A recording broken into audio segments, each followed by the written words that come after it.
네, 반갑습니다. 김노곤입니다. 여러분 사진 한 장 찍을게요. 네, 보통 뒤에서만 찍는데 또 기념으로 왔으니까 이 간단 쪽에서 한번 찍어볼게요. 하나, 둘, 셋. 예. 어제 강의 기념이고요. 네, 저는 김노곤이고 지금 뭐 이렇게 실제로 좀 하던 일이 소셜벤처 쪽이라고 하기는 힘듭니다. 실제로는 저희 이렇게 우리나라에서 최초로 만들어진 상업적인 공정여행사인 뭐 착한 여행이 뭐 공동 창업자로 해가지고 활동도 한 적이 있고 이미 실패한 몇 년 전에 실패한 뭐 아쇼카 테이블이라고 이제 공정무역 커피숍 그 당시 별로 거의 없었는데요. 해보려다가 이제 집사람하고 둘이서 해보려다가 보스가 나가지고 네, 그것도 접어버리고 그 이외에는 대학을 졸업하고 나서 거의 10년 동안 이제 거의 국제개발을 해왔습니다. 여러분 아시는 거 한비아 팀장님이 하시는 국제보호 사업들. 그래서 이제 20개 나라 정도를 이렇게 왔다 갔다 하면서 이제 뭐 학교 짓고 오물 파고 우본수 만들고 등등 여러 사업들을 이제 해왔는데 그때 이제 고민들 중에 이제 하나가 제가 알고 있는 여러 가지 대안적인 방법으로 그들의 삶을 바꾸기 위해 가지고 노력을 했는데 쉽지가 않은 거예요. 근데 이제 그 문제의 기저에는 너무 자선적인 방법으로 그들한테 부족한 거를 우리가 대신 다 메꿔줘버리는 방식으로서는 여전히 이제 한계가 있겠다. 그런 새로운 방법이 무엇일까? 이렇게 고민하고 그동안 10년간의 이제 고민을 하다가 이제 업종이 바뀌는 거죠. 그래서 이제 국제개발 하다가 이제 나라 중에 사회혁신, 그러니까 소셜벤처를 통한 사회혁신에 이제 관심을 가지게 됐고요. 그래서 이제 오늘 말씀드릴 거는 이게 고민이 됐습니다. 제 개인 스토리만 들어도 많이 도움이 될 것 같은데 그런데 이제 또 CG에 관심 있으신 것도 이게 사실이기 때문에 이걸 또 소개하려는 시간도 그렇고 그래서 어느 걸 할까 하다가 많은 분들이 이제 이 분야에 처음으로 진입하시려는 분들이 많다 보니까 제가 아무래도 이 청년 소셜벤처를 인큐베이팅을 갖고 있어가지고 그때 생겼던 저의 깨달음 그것들을 좀 나눌까 합니다. 근데 이게 단순히 소셜벤처만 통하는 게 아니고 영리든 비영리든 소셜벤처든 간에 무엇인가 사회를 위해서 이제 좋은 일을 하시려는 분들한테는 같이 좀 나눌 만한 내용인 것 같아가지고 좀 말씀을 드리겠습니다. 그 전에 이제 시즈를 전혀 모르시는 분들이 있을 것 같아가지고 잠깐 설명을 드리면요.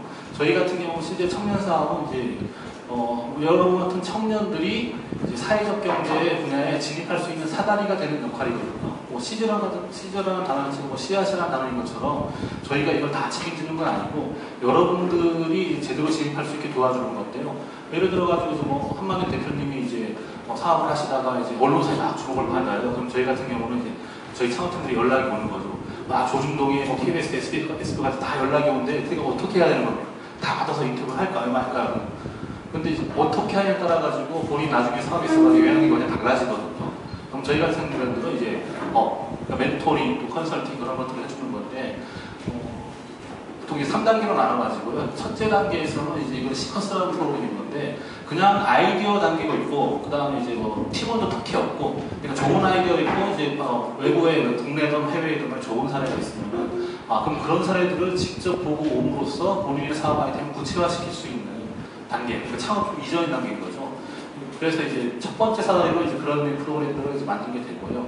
두 번째 사다리로 이제 많이 알려진 어제부터 이제 모집을 시작했습니다만 3월 25일까지 모집하게 되거든요. 그러니까 청년 등 사회적 기업가 육성 사업, 금년에 이름이 바뀌어가지고 사회적 기업가 육성 사업인데 실제 창업을 하시려는 분들한테 1년 동안 저희가 지원을 하는데 그 인큐베이팅 사업인데 인큐베이팅 크게 자금, 공간, 교육, 컨설팅, 네트워킹, 자원력 이것도 6가지거든요.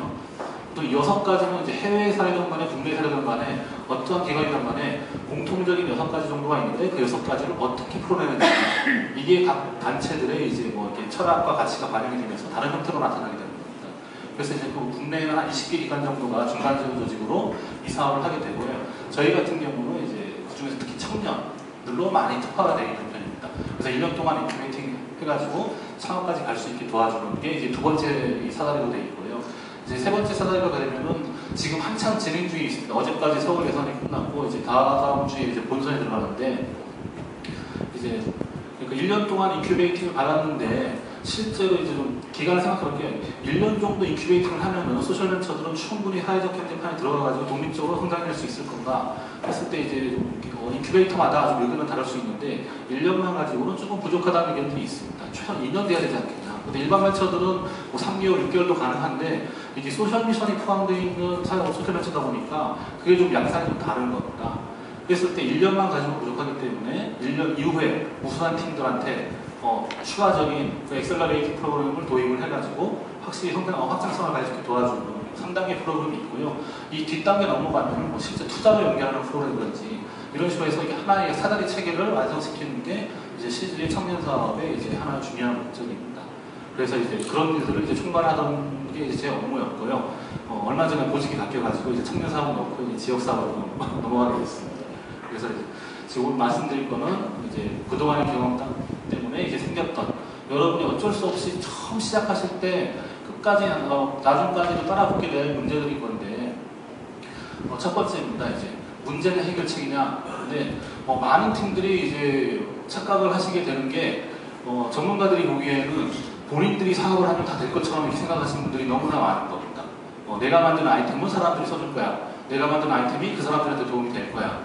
그러다 보니까 멘토링을 하다 보면은 그게 아닌 내용에 대해서 끊임없이 얘기하는데 본인은 사고들이 딱 이렇게 갇혀 있어 보니까 더 이상 벗어나기가 힘든 거거든요. 근데 그 근저에 보니까 대체 어느 쪽에 더 집중을 한 거냐. 예를 들어가지고 이제 미혼모들을 돕기 위한 이제 팀들이 있는데 근데 이제 그분들한테 물어보는 거죠. 그럼 혹시 미혼모를 만나보신 적 있냐고 하면은 없는 팀들이 있는 겁니다. 그냥 미혼모 문제가 아무리 사회에서 심각하게 신문기사에서 많이 보신 거죠. 그럼 이 친구들은 이제 미혼모들을 모아가지고 이들이 아무래도 양육을 해보니까 양육에 필요한 여러 가지 육아용품들을 직접 만들어가지고 하면은 수요자가 직접 만드는 거니까 굉장히 효과성이 있지 않겠냐라고 이제 아이디어가 생긴 거죠. 그래서 이제 충분한 시장 조사나 본인들이 돕고자 하는 그 문제에 대해서 분석 없이 그 아이디어가 떠오르니까 그 아이디어를 막 구체화시키는 겁니다. 그런데 실제로 이제 저는 이제 애를 키우다 보니까 육아 박람회 되면 꼬박꼬박 가거든요. 가면은 이거는 도저히 그러니까 우리 같은 사람들이 하기에는 굉장히 큰 시장이기도 한데 굉장히 어려운 시장인 거예요. 거의 수입품들하고 이제 품질 경쟁을 해야 되고 그게 단순히 우리끼리 모여가지고 수작업을 해서 될 문제도 아니고 상당히 많은 엄마들은 그런 것들을 이제 가봄으로써 알게 되는 거지 아이를 키운다고 전문가가 되는 게 아니거든요. 여러분들도 여기 있는 사람 100%가 다 청소년 시절을 보냈는데 여러분들이 청소년기를 지났다고 해가지고 청소년 전문가라고 절대 할 수가 없습니다. 그런 것처럼 육아도 마찬가지라 가지고 그래서 이제 문제에 집중할 게 아니고 본인이 생각하는 해결책에 집중할 게 아니고 문제가 뭔지 집중해야 문제를 정확히 제대로 알고 있느냐 이게 돼야만이 계속 지속 가능한 이제 사업이 이제 되는 거고요. 실제로 이렇게 많은 팀들이 그랬다는 겁니다. 그리고 여러분들이 하면은 이게 보통 소셜벤처들이 많이 나오니까 그럼 수단을 먼저 생각하시는 분들이 많아요. 그 소셜벤처 나도 한번 해보고 싶다. 해가지고 그 문제가 무엇이든 간에 그걸 해결하는 방식은 소셜벤처야 라고 생각하고 들어가서 하시는 분들이 있거든요. 예전에 장애인들을 돕기 위해 가지고 만든 팀이 있었는데 그 팀도 딴 게 아니고 장애인들이 외출을 못하니까 그 외출을 할 수 있게 그 연령목장처럼 이렇게 옷도 이렇게 마련해주고 코디도 해주고 이런 것들을 하는 회사를 만들겠다는 겁니다. 그럼 아이디어는 다 좋습니다. 문제 해결할 수 있는데 근데 생각해 볼 거는 과연 그게 소셜벤처로 해결되는 거냐. 오히려 저는 이제 사회복지가 전공이었기 때문에 그 사회복지관에서 그냥 기부를 받아가지고 사회복지사들이 직접 했을 때 훨씬 더 빠르거든요.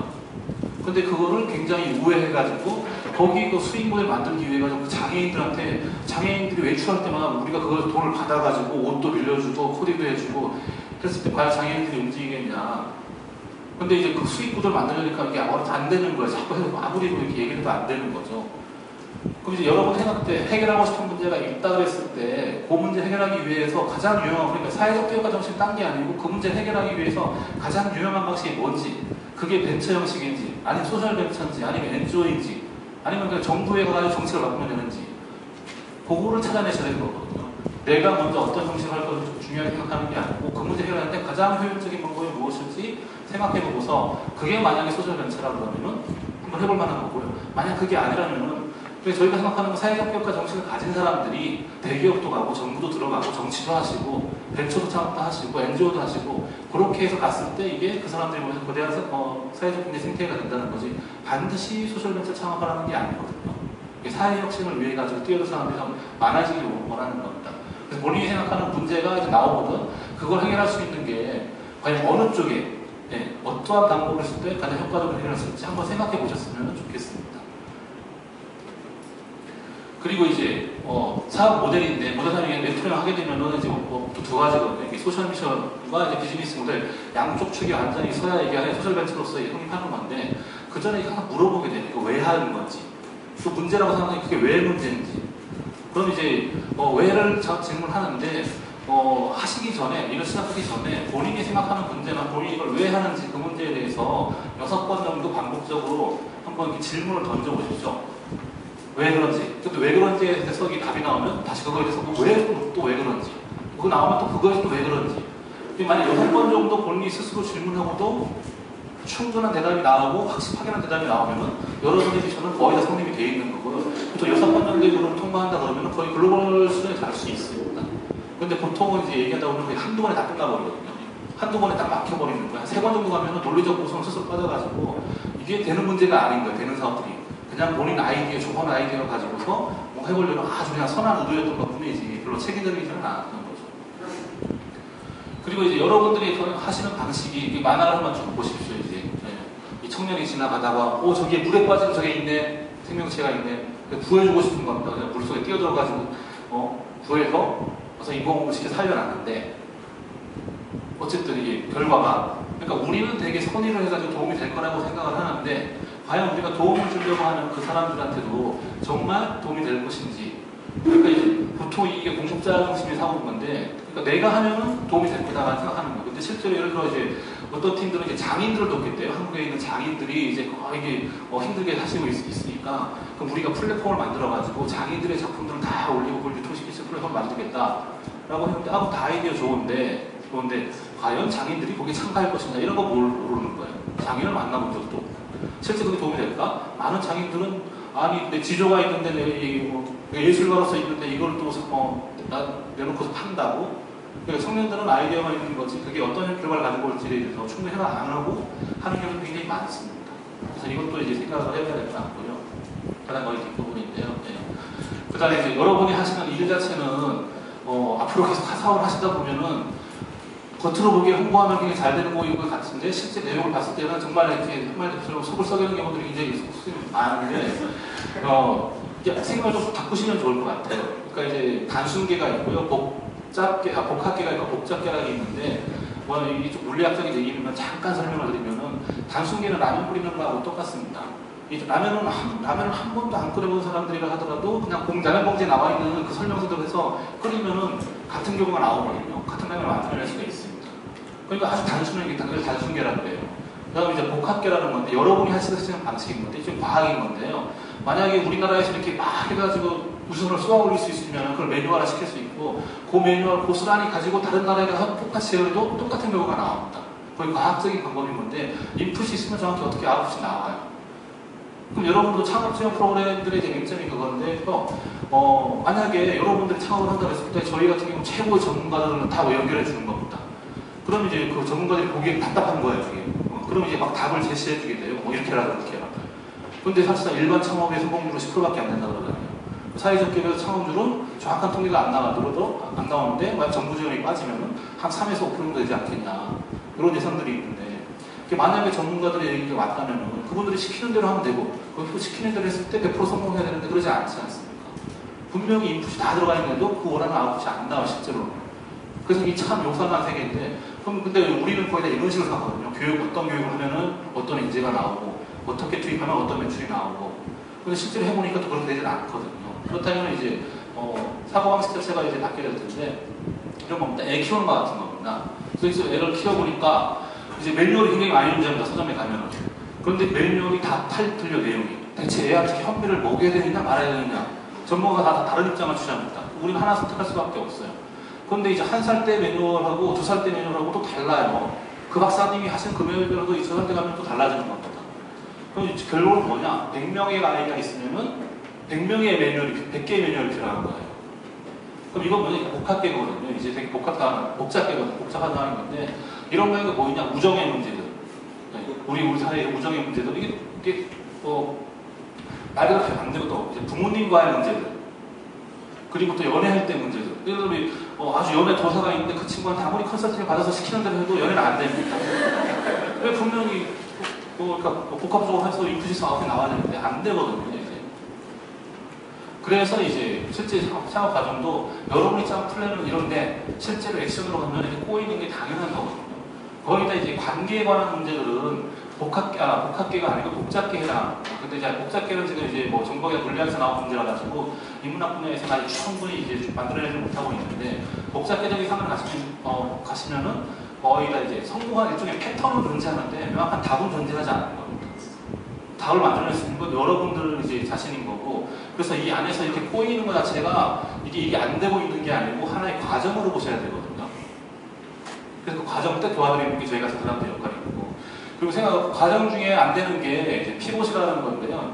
그러니까 사업 아이템을 변경해야 될 때가 많습니다. 근데 이제 어떤 벤처 인큐베이팅 하시는 분하고 만나니까 자기네 회사에서는 이렇답니다. 이제 성공한 이제 자기네가 투자한 회사의 이제 90%가 사업 아이템을 다 바꿨다고. 그러니까 애초에 계획한 그 사업 아이템이 아니고 그 중에 일부를 가지고 나중에 돈을 벌더라. 원래 그 아이템 가지고 성공하는 건 10%밖에 안 되더라. 이렇게 이제 말씀을 하시는 거죠.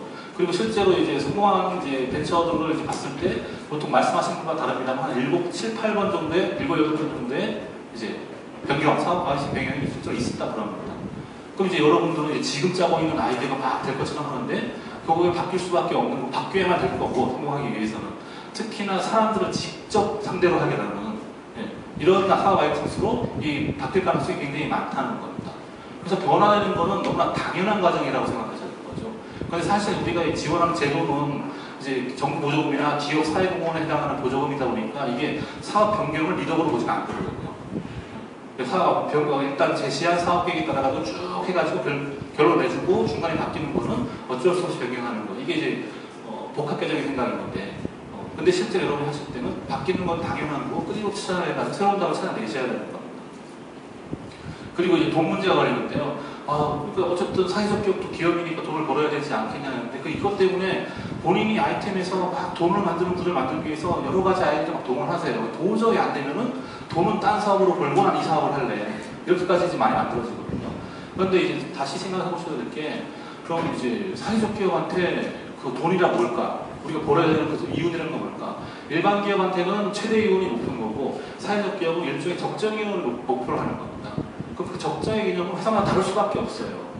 그러니까 그 적정을 어느 수로 잡을 거냐라는 문제가 있고 또 그 이윤이 사회적 기업의 이윤이 필요한 거는 여러분들이 실현시키고 싶은 그 사회적 가치를 지속적으로 실현할 수 있도록 만드는 재무구조거든요. 그러니까 여러분이 사회적 문제를 해결할 수 있도록 여러분이 솔직히 지속 가능하게 가도록 만드는 재무구조. 이게 수익 모델인 거예요. 그러다 보니까 그 모델을 실현시키기 위해서는 직접 강박적으로 우리가 하듯이 그냥 물건을 팔아가지고 벌어오는 방법도 있고 후원금으로 가지고 오는 방법도 있습니다. 공공계약 시장에서 정부를 상대로 가질 수 있고 다양한 방식이 존재하거든요. 그런데 이제 우리나라에서는 이제 아무래도 제도적인 지원이 고용창출과 좀 관련이 있다 보니까 그거와 관련돼가지고 재화나 서비스를 만들어서 금액추로 자꾸 사용을 원하는데 실제로 사회 혁신에 필요한 건 그런 것만 필요한 건 아니거든요. 외국의 유명한 NGO들, 사회적으로 알려진 우리 탐스 슈즈나 루트리더 같은 경우는 전형적인 NGO예요. 근데 그걸 어떻게 우리 개념으로 이해가 안 되는데 또 그렇게 사회적으로 소개를 하거든요. 그럼 그들이 하고 싶은 일들을 계속 할 수 있는 대상을 하는 거죠. 요거를 이제 비즈니스 모델로 보시면은 그나마 덜 부담이 가지게 될 거고요. 그 다음에 이제 의외로 굉장히 많이 고통스러워하는 게 정체성 문제입니다. 그러니까 예를 들어가지고 이제 오셨는 집밥 같은 경우 이제 저희 팀 중에 하나라 가지고 연출하는데 집밥의 대표님이 가장 고민했던 건 뭐냐면은 뭐 투자 문제도 있고 뭐 등등 상황 모델 문제도 있었는데 IT 업계 쪽에서는 아주 유명한 IT 기업이라고 찾아오고 사회적 기업판에서는 아주 좋은 사회적 기업도 찾아오는데요. 그런데 자기가 보기엔 집밥은 사회적 기업도 아니고 IT 기업도 아니에요. 양쪽에서 서로 자기네 영역이라고 얘기를 하는 거죠. 이제 본인은 이제 어떻게 해야 되나 얘기를 하는데 그래서 멘토링 과정은 그런 겁니다. 이렇게 얘기해가지고 과연 정말 너는 이거를 뭐라고 생각하느냐. 지금까지 알려진 그 개념 중에 가장 유사한 개념이 뭐냐 했을 때 자기가 보기에는 소셜 다이닝이라고 생각하는 거예요. 그럼 저는 멘토링 그렇게 해요. 그러면 그거는 그냥 소셜 다이닝이야. 앞으로 IT 업계에서 오든 사회적 기업판에서 오든 간에 무조건 누가 오든 간에 당신은 무조건 소셜 다이닝을 한다고 얘기하고 양쪽 진영에서 요구하는 것들은 본인이 필요하면 갖다 쓰라. 사회적 기업판을 딱 사회적 기업을 하면서 그쪽 자원을 갖다 쓰고 IT 업계라면 IT 업계 자원을 갖다 쓰고 본인이 중심을 잡혀야 있어야 되는 거죠. 그런데 이제 많은 이 분야에 진입하는 분들이 본인의 모델에 대해서 이게 과연 소셜 벤처가 갈 수 있는 건가에 대해서 특별히 이제 확신이 없는 상태에서 뛰어들어 거의 보이는 이제 NGO 형태의 사업들이 굉장히 많은데요. 그 팀들은 딱 들어오고 나서는 계속 요구하는 게 전문가들이 요구하는 게 중간재들이 요구하는 게 자꾸 수익률을 요구하니까 굉장히 스트레스 받고 근데 그걸 무시하고서는 살 수가 없고 지원받을 수 없으니까 그걸 맞추기 위해 가지고 자꾸 이게 본인들은 그렇게 마음에 안 가는 비즈니스 모델을 만들어서 이게 처벌시키는 경우도 있거든요. 그러니까 이제 그러지 말고 이게 굳이 안 가는 곳을 입으려고 그러지 말고 본인이 확실히 진로를 선택하시면 될 것 같고요. 그 진로가 아니더라도 중심을 가지고서 내가 하고 싶은 게 뭔지 그게 사회적 교육이든 아이템이든 다 상관이 없고 내가 뭘 하고 싶은 건지를 나만의 언어로 그 분야를 만드시고 그걸 가지고 모든 업종을 다 자원으로 쓰시는 게 훨씬 도움이 될 거라고 이제 봅니다. 그리고 마지막입니다. 시간이 지나버렸는데요. 시대정신에 관한 데 있는데 보니까 이제 하다 보니까 이 분야에 뛰어든 나중에 발견하게 된 건데 어떤 이제 대학 그러니까 이제 청년들 전문적으로 연구하시는 분하고 얘기하다 보니까 우리나라의 대학생이 한 300만 명 정도 현재 300만 명 정도가 있고 그 중에서 이제 실제로 굉장히 바쁜 청년들이 뭐 공모전도 나가고 해외 봉사도 나가고 창업도 하고 이런 친구들이 있는데 이게 실제 한 10,000명 정도밖에 안 됩니다. 이게 통계상으로는. 그래서 그 10,000명이 항상 돌기 때문에 너무나 바쁜 거예요. 우리 직장인들보다 더 바쁜 게 그 대학생이 더 바쁜 건데. 근데 그 10,000명 안에서도 격차들이 생겨가지고 정말 좀 이렇게 좀 배경이 괜찮은 친구들은 어디로 들어가냐? 바로 벤처창으로 들어간다는 거예요. 그래서 그냥 2, 30억씩 매출 올릴 수 있는 그런 사업 같은 거 가고 그 친구들은 그렇게 가 있는 거고. 근데 이제 소셜벤처 같은 경우는 미국과 일본 같은 경우는 소셜벤처를 하고 있는 주류들은 보통 이제 비즈니스 엘리트들 내가 아이비리그 출신인데 좋은 직장 가급적에 포기하고 내가 사회를 위해서 이걸 해보겠어요. 이런 친구들이 많은 편인데 한국에도 그런 사례들이 전혀 없는 건 아닙니다만은 태반의 경우들이 본인도 먹고 살기 힘든 그런 청년들이 우리 계신 분들 그런 분들이 하시는 거예요. 그러니까 사회경제적 배경이 청년들이 소셜벤처 하려는 사회경제적 배경들이 외국하고 다른 거야. 한국적 특수성을 가지고 있는 거죠. 그러다 보니까 이제 그 사람들은 똑같은 소셜벤처라고 그래가지고 외국하고 이게 잘 비교가 안 되는 거예요. 우리만의 굉장히 특성이 있는데 이 친구들은 뭘까 혼자 고민을 굉장히 많이 해본 겁니다. 그래서 있잖아요. 그 통일신라 시대 때 그 나라를 개혁한 거는 그 성골 진골이 아니고 육두품이었어요. 보니까 우리도 육두품들이네 보니까 관심이 없는 사람들. 그래서 이 안에서 그러니까 또 실제로 청년들이 내용을 아이템들을 보면은 본인들의 문제를 굉장히 많이 가지고 나옵니다. 거의 자가고용의 문제이거나 본인들이 이제 선배들처럼 막 투쟁 현장으로 갈 수도 없고 그냥 일반 기업에 들어가서 나 잘 살려고 사는 방식도 마음에 안 들고 그 안에서 틈새를 찾아내는 친구들인 건데 이 친구들이 우리 사회를 바꿀 수 있는 거대한 동력이 될 수 있다. 그런데 이제 사회적으로 대체 잘 인정을 못 받고 있는 거거든요. 갑자기 청년들이 귀농하러 갔대, 협동자로 가서 텃밭을 가꾸고 있어. 부모님을 당연히 싫어하고. 대체 이게 무슨 의미가 있는 걸까? 라고 고민도 심하게 했는데, 책이 있는데 나온 지 꽤 됐습니다. 그래서 마을에서 세상을 바꾸는 사람들인데 구술사도 돼 있고요. 이렇게 90년대 이후에 갑자기 대안적 흐름들이 몇 개 생기는 거예요. 그래서 대학교육 한다는 사람, 귀농운동 한다는 사람, 노동자들이 직접 기업을 소유한다고 하는 그런 회사들. 근데 이게 다 분절적으로 연결이 안 돼 있고 따로따로 움직이고 있었는데 그 전까지 존재하는 재활운동, 노동운동, 학생운동 이런 게 이제 사회 변혁에 있을 주요한 게 세력이었는데 갑자기 이런 사람들이 생긴 거죠.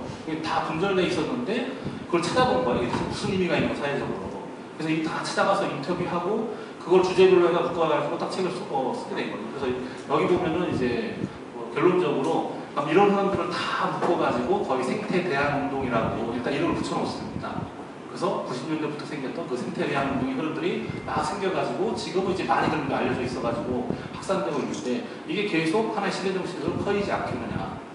그런 관점에서 보게 되면은 여러분들이 하시는 일들은 삽질이나 뻘짓이 아니고 시대적으로 의미가 있는 거고 시대 정신에 이게 손을 걸어놓은 거죠. 그걸 가는 건데 그래서 안심을 하실 게 지금은 근대화 논리에 따라가지고 대통령부터 말단의 사람까지 근대화를 굉장히 바라고 있습니다. 근데 그 근대화라는 게 부활말 시대에서는 아주 손가락에 꼽히는 몇몇 식인들의 얘기였거든요. 일본에 갔다가 미국에 한번 갔다가 거기서 그 문명국가를 보고서 우리 조선도 이렇게 변해야 돼. 그래서 여러 번 나이에 갑신정변을 일으킨 사람들이 그 청년들이었어요. 조선의 핵심부에서. 근데 이제 그때는 아주 극소수의 사람들만이 가졌던 근대에 대한 생각인데 지금은 온 국민이 다 그걸 추구했거든요. 근데 그 사이 90년대부터 뭔가 새로운 걸 추구하는 사람이 생겼어요.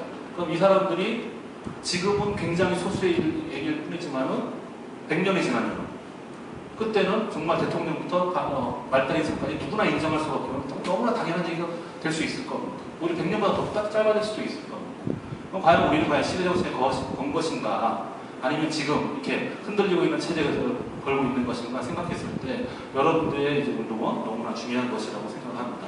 좀 시간을 많이 초과했습니다. 죄송합니다.